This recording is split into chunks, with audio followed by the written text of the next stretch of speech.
ta'alu bina nu'min sa'atan. Terus Mu'ad bin Jabal teng riwayat Bukhari sering dawuh, ayo rene moro aku, ayo do iman bareng-bareng. Terus ngaji kados ngeten iki termasuk nambahin apa? Iman. Ada aturan dalam ilmu hadis. Jadi di antara aturannya itu sebuah riwayat itu menjadi kuat meskipun asal usulnya riwayat yang lemah kalau menjadi perilaku sosial. Karena perilaku sosial itu menunjukkan didikan atau pendidikan atau tarbiyah dari leluhur sampai kita. Misalnya saling memaafkan. Itu hadis tentang persisnya saling memaafkan mungkin banyak yang masalah ketika teksnya ada yang sampai menyebut fatasofaha salaman. Bisa orang berdebat hukumnya salaman kayak apa, apalagi musim sekarang. Orang saling curiga untuk nggak salaman itu. Tapi apapun itu perdebatan dalam persisnya teks, jika diperkuat oleh perilaku sosial, maka hadis itu menguat menjadi baik. Saya cerita tentang hikmah syawalan sebagai amanat yang dipesankan di sini. Syawalan di Indonesia itu identik dengan minta maaf. Ya, jadi kalau id itu dari kosakata audun maknanya kembali. Setelah kita puasa 1 bulan, kita insya Allah ber-KTP surga lagi. Jadi kita tahu dulu Nabi Adam itu di surga, beberapa anaknya juga lahir di surga, sehingga KTP kita ini sebetulnya KTP surga, alamat tetap kita itu surga. Karena kita di dunia agak kacau itu, agak coro Jawa, agak bedigasan itu agak kacau. Terus status itu agak-agak hilang ini. Semoga agak hilang betul. Nah, dengan Ramadan itu status itu dikembalikan. Makanya banyak ulama mengatakan al-aid minal audi.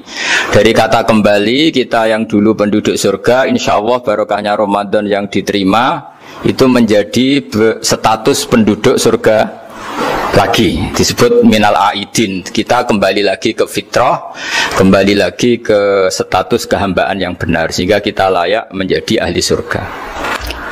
Saya mulai dari status kehambaan. Memang untuk menjadi ahli surga itu kita tidak boleh menandingi Tuhan, menandingi kekuasaan Allah. Sehingga syarat dasar masuk surga itu harus abduwah, kita berstatus hambanya Allah. Disebut fadkhuli fi ibadi, masuklah dulu sebagai hambaku. Jadi kita berstatus sebagai hambanya. Baru setelah layak jadi hambanya, baru wadkhuli jannati, baru berstatus layak sebagai ahli surga. Jadi status kehambaan ini kita mantapkan dulu. Jangan ada status lain kita di depan Allah kecuali status kehambaan. Saya punya analogi dan itu saya ulang-ulang karena di antara ciri Quran itu mengulang-ulang sesuatu yang harus jadi pegangan. Saya ulang lagi, di antara ciri Quran itu mengulang-ulang sesuatu yang jadi pegangan. Jika kita belajar ilmu fisika atau ilmu apa saja, maka kita akan bicara materi sesuai statusnya. Jadi kita harus latihan untuk iman kepada Allah. Saya tanpa mengurangi rasa hormat, saya memberi contoh begini ya. Ini jam, materinya dari besi. Ini kertas, materinya ya kertas. Tentu secara fisik, orang akan bilang jam ini lebih kuat timbang kertas. Dan itu pasti dibenarkan dari segi materi. Tapi kalau Anda beragama dan Anda tahu bahwa pengendali alam raya ini Allah Ta'ala, maka kamu akan bilang, terserah Gus Baha gitu. Bisa saja jam ini saya punya niat saya hancurkan, kertas yang lemah ini saya simpan. Sehingga jam tangan ini 5 menit lagi saya hancurkan sehingga benar-benar rusak. Sementara kertas ini saya simpan sampai bertahun-tahun awet. Nah, kira-kira seperti itulah ilmu manusia. Sesuatu yang kita sangka kuat, ternyata Allah punya rencana menghancurkan itu. Dan yang kita sangka lemah, ternyata Allah punya rencana untuk mengabadikan itu. Nah, di sini pentingnya iman, lahu maqalidus samawati wal ard. Hanya Allah yang mengendalikan semua. Jadi jangan mentang-mentang kita punya ilmu bahwa materi besi itu lebih kuat timbang kertas, terus kita pastikan bahwa besi lebih awet ketimbang kertas. Kita sisakan satu keyakinan, terserah Allah, terserah pengendalinya. Nah itu agama, bilang terserah pengendalinya itu agama. Ya mungkin tadi aja problem sinyal, saya ulang lagi. Ibarat saya ini megang jam tangan yang materinya dari besi. Ini kertas yang materinya lemah. Tentu kita akan bilang bahwa jam atau besi lebih kuat ketimbang apa? Kertas. Tapi Anda salah. Anda harusnya ngomong bahwa terserah pengendalinya. Bisa saja saya punya rencana menghancurkan besi ini sehingga 5 menit lagi hancur. Dan saya ingin mengabadikan kertas ini, saya simpan di tempat yang aman. Nah, kira-kira agama itu bukan anti ilmu, sehingga agama boleh kamu mengatakan besi ini lebih kuat ketimbang kertas. Tapi harus kamu tambahi dari segi materi. Tapi kalau dari segi pengendalinya, maka kita jawab terserah Allah Subhanahu wa Ta'ala. Nah, ini di sini pentingnya beragama. Jadi meskipun Mars itu kayak apa kuatnya, bumi gunung kayak apa kuatnya, ternyata gunung yang kita kira kuat ternyata nyimpan magma yang potensi meledak. Yang gunung kecil yang kelihatan dari pasir kecil yang tidak berdaya ternyata nggak nyimpan magma, jadi nggak direncanakan untuk diledakkan. Itu, nah agama itu seperti itu yang disebut di surat Yasin misalnya. Allah itu siapa? Biyadihi malakutu kulli, yang dalam kendalinya itu semuanya di alam raya ini. Sehingga di kehidupan nyata juga sama. Ada orang yang nekuni ilmu ekonomi tapi miskinnya Masya Allah. Ada yang gobloknya Masya Allah tapi kaya. Ada kiai yang punya doa banyak, hidupnya biasa. Yang nggak punya doa kaya. Itu saya pernah baca di sebuah hadis qudsi. Ada riwayat begini, Nabi Musa ketemu Allah, ditanya, limadza, kata Allah, kenapa saya memberi rezeki orang yang bodoh? Ahmak itu orang yang bodoh sekali. Kadang tak ciptakan dia jadi orang kaya, dan yang pintar ekonomi kadang tak ciptakan jadi orang miskin. Si Nabi ini tanya, kenapa ya Allah? Supaya dia tahu yang mengendalikan rezeki itu saya, bukan ilmunya dia, katanya. Jadi banyak orang, misalnya kita yang pintar dipekerjakan orang yang nggak pinter, yang punya pabrik tidak pinter, mengerjakan orang yang pinter. Jadi ya kira-kira agama itu seperti itu. Sehingga dalam kita beragama itu yang paling ditekankan itu tawadhu. Tawadhu itu merasa sopan atau memang sopan betul. Kalau dalam Ihya disebut, jika Anda tidak bisa tawadhu secara rasa, tawadhulah secara ilmu. Saya ulang lagi ya, sekiranya Anda tidak bisa tawadhu secara rasa, tawadhulah secara apa? Ilmu. Karena ilmu itu akan abadi. Saya beri contoh begini, saya ini kan misalnya kiai di kampung saya atau di kecamatan saya. Saya mungkin bisa merasa hebat karena saya tokoh di sini. Tapi pastikan sebelum ada saya yang bernama Baha ini, agama sudah jalan. Dan di daerah lain yang nggak kenal saya juga agama sudah jalan. Betapa tidak pentingnya saya di kawasan-kawasan yang nggak butuh saya, atau di era yang sebelum ada saya. Nah, dengan ilmu seperti itu orang pasti tawadhu, karena dia tahu daerah yang nggak ada saya ternyata ya ada masjid, ada agama. Periode yang sebelum ada saya juga agama jalan. Sehingga kita tidak kumo luhur, wah kalau nggak ada saya agama nggak jalan. Zaman Wali Songo tidak ada saya agama ya jalan. Ekonomi juga gitu. Kalau Anda pakar ekonomi yang mensejahterakan rakyat, cara tawadhu itu kalau nggak bisa dengan rasa, dengan ilmu. Sebelum ada kamu banyak orang kaya, banyak orang yang nggak kenal kamu juga kaya. Banyak periode yang saat itu udah ada Anda juga kaya. Berarti Anda ini tidak siapa-siapa. Makanya saya pernah didatangin seorang profesor. Ini kisah nyata. Gus, sebetulnya saya dengan bapak saya itu pinter mana? Bapak saya itu tidak tamat SD, tapi saya bisa profesor. Saya ini profesor, anak saya naik kelas saja sudah senengnya bukan main. Artinya ini orang bodoh bisa menciptakan orang pinter, yang orang pinter kesulitan menciptakan orang pinter lagi. Nah, kalau kita tidak bisa tawadhu secara rasa, tawadhulah secara ilmu. Ikhlas juga gitu, saya sering ngajarkan ikhlas di beberapa kesempatan ngaji. Kalau Anda tidak bisa ikhlas secara rasa, ikhlaslah secara ilmu, pasti bisa, bukan mungkin bisa, pasti bisa. secara ilmu. Makanya di Quran disebut fa'lam annahu la ilaha illallah. Ilmu, fa'lam itu dari kata ilmu. Saya beri contoh, saya mulai kecil sampai sekarang. Sekarang saya sekitar umur 50 tahun. Mulai kecil sampai sekarang itu ya bilang kalau kertas ini putih. Itu ya ada yang gaji, ada yang bayar. Tapi saya selalu bilang kertas ini putih. Yang hitam ya saya katakan hitam, yang merah saya katakan merah. Kenapa? Karena itu fakta. Saya ulang lagi, karena itu fakta. Sehingga saya untuk mengatakan putih tidak perlu ada yang bayar. Sehingga ketika kita latihan sholat, latihan ibadah dan mengakui Allah itu sebagai Tuhan kita, kita akan malu. Loh, faktanya Allah itu kan Tuhan. Mau mengatakan fakta kok minta upah, ini gimana? Kita mengatakan Allah Tuhan itu sama dengan mengatakan kertas ini putih. Sama-sama itu fakta. Sama seperti saya mengatakan Pak Jokowi itu presiden kami. Itu kan fakta.